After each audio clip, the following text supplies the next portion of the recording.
लोकतंत्र के 7 अध्याय जो पुस्तक है, दरअसल इसमें जो कलेक्शंस हैं चैप्टर्स के, ये चैप्टर्स लिखे गए हैं मौलिक रूप से इंग्लिश में और यह अनुवादित है। तो भाषाई स्तर पे कभी कभी कोई ऐसी चीज़ हो सकती है जो समझ में ना आए, तो उसको आप फिर से अगर आप देखें, उसको अन्य चीज़ों के साथ जोड़ के देखें, तो शायद वो ज़्यादा सुगम हो जाए समझने के लिए।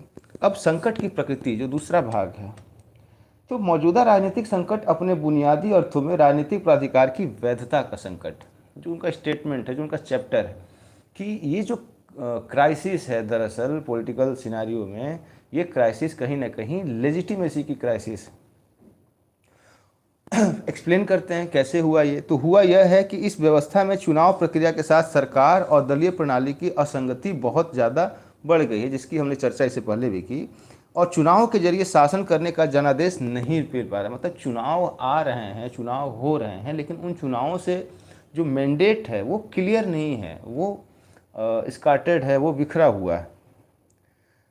तो नतीजन सरकार और पार्टी के ऊपर ऐसे दबाव रहित हावी हो जाते हैं जिनके कारण लोकतांत्रिक प्रतिनिधित्व का उसूल ही सासत में पड़ जाए। तो मतलब लोकतांत्रिक प्रक्रिया में या जो प्रतिनिधित्व का जो सिद्धांत है, जिस थियरी पे, जिस सुगमता से आधार पे है, कहीं ना कहीं वही क्वेश्चनिंग हो जा रही है। और पॉलिटिकल पार्टीज़ के लिए भी कहीं ना कहीं ये एक चैलेंज। एक तरफ परंपरा के गर्भ से निकली सामाजिक और आर्थिक प्रभुत्व की संरचनाएं राज्य को प्रभावी ढंग से कम करने लायक स्वायत्तता नहीं मिलने देती, और दूसरी तरफ जनता के मन में अब उन संस्थाओं के लिए कोई लिहाज नहीं रह गया, कोई रिस्पेक्ट नहीं रह गया।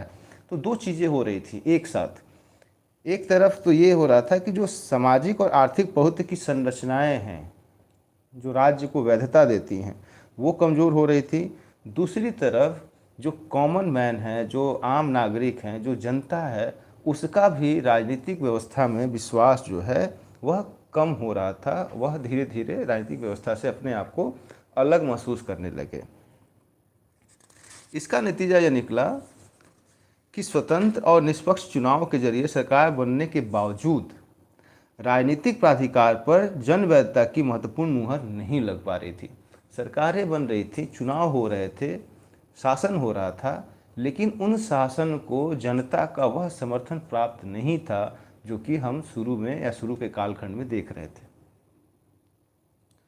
कहने का मतलब यह नहीं है कि चुनाव अब महत्वपूर्ण व्यवस्था परिवर्तन का प्रभावी माध्यम नहीं रह गया या लोगों का चुनाव से यकीन उठ गया था। ऐसा भी नहीं है कि चुनाव की वैधता ही खत्म हो गई थी या चुनाव पे जो जनमानस का विश्वास था वो विश्वास नहीं था, वो था।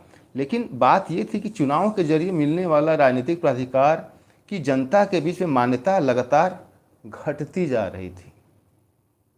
इसके कारण वह प्राधिकार ना तो व्यवस्था के अंदर से और अपने खिलाफ हो रहे संरचनागत प्रतिरोध का सामना कर पाता है, और ना ही इस प्रक्रिया में अपनी आकांक्षाओं की तुष्टि न हो पाने के कारण लोगों द्वारा बाहर से किए जा रहे विरोध से निपट पा रहा। तो कहीं ना कहीं एक तरफ जो इंटरनल स्ट्रक्चर है वहाँ पे चीज़ें एड्रेस नहीं हो रही थी, दूसरी तरफ जो बाहर से चैलेंज आ रहे थे पॉलिटिकल सिस्टम को, वो दोनों ही मोर्चों पे आप कह सकते हैं, दोनों ही फ्रंट पे कहीं ना कहीं जो पॉलिटिकल सिस्टम है वो लेजिटिमेसी के कम होने के, लूप होने के स्थिति को महसूस कर पा रही थी। राजनीतिक मुद्दे चुनाव के अलावा महत्वपूर्ण लगने लगे और लोकतांत्रिक राजनीति में सीधी कार्रवाई करने वाले आंदोलनों ने अपना कदम जमा लिए। बढ़ते हुए लोक लुभावनवादी दबावों ने संस्थागत राजनीति को अस्थिर कर दिया।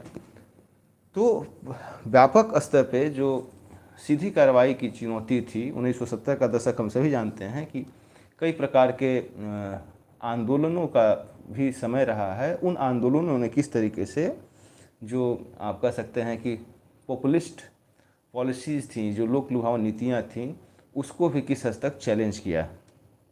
1977 में आपातकाल उठा लिया गया, लेकिन अब तक राजनीतिक संस्थाओं और प्रतिरोध आंदोलनों के बीच संबंध भंग हो चुका था और यह प्रवृत्ति प्रतिनिधित्व की प्रणाली के दायरे में भी पहुंच चुकी थी। जातीय, धार्मिक, सांप्रदायिक और क्षेत्रीय शक्ति समूहों के स्पर्धात्मक राजनीति ने प्रतिनिधित्व मूलक रूप ग्रहण कर लिया था। यही कारण था कि राष्ट्रीय स्तर पर प्रतिनिधित्व की व्यवस्था किसी एक पार्टी